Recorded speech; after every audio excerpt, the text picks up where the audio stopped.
All right, after I edited this video, I realized that I may have overcomplicated this a little bit. So what I'm doing here is I have 115. I'm running it in parallel to 2 jacks.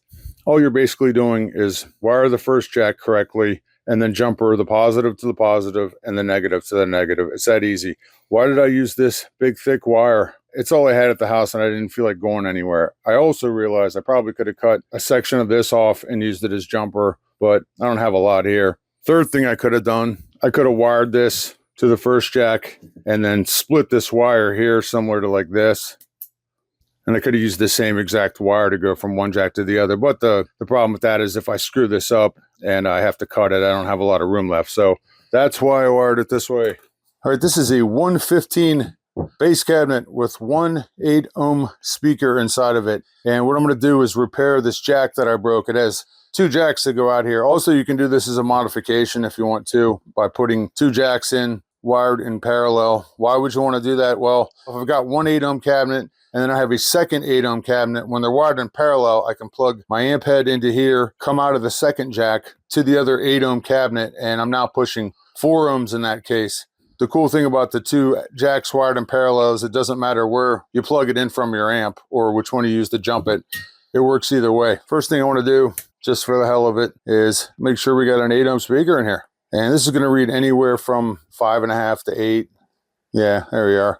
Since I'm repairing this, I want to do it the way it should have been done coming out of the factory. And I've already got one of these jacks installed onto here. The way I did it this time is I'm using a locking washer that I'm going to put right here on the outside of this so that when I crank this down, it'll help to keep this thing from spinning. These jack plates, you can get them on Amazon or wherever, super cheap. I'll put links to everything that I'm using on here.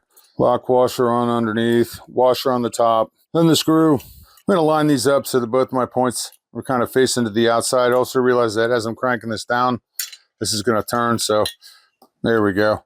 Basically, the way I'm going to do this is I'm going to solder these all together. I've got a negative coming from my speaker and a positive coming from my speaker.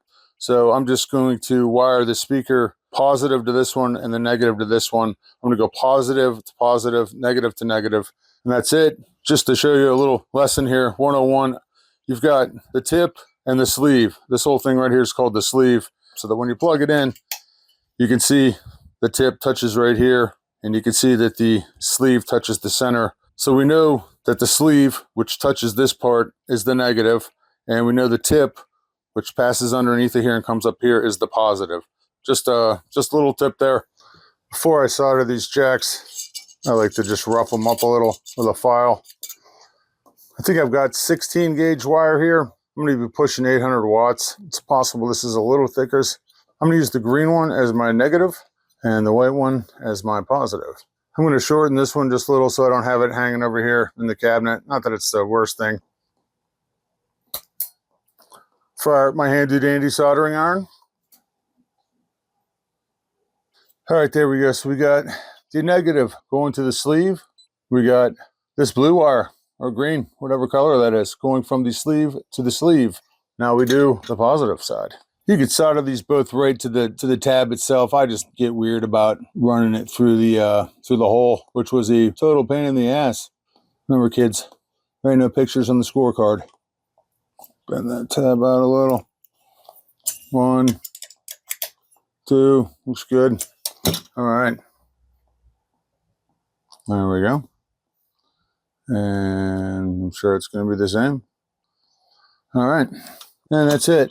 You can see I've got the wires inside of here so that when I put it back on, I won't crush them. All right, the final test. Too lazy to go out to my car and get the other cabinet this size, but I do have an 8-ohm lunchbox cabinet here.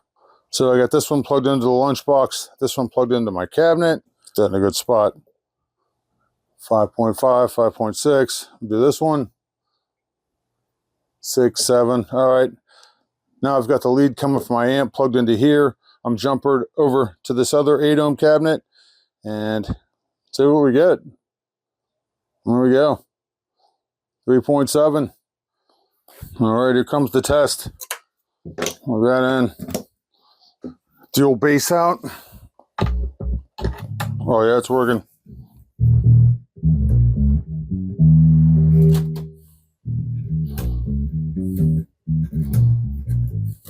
All right, let's try the other one.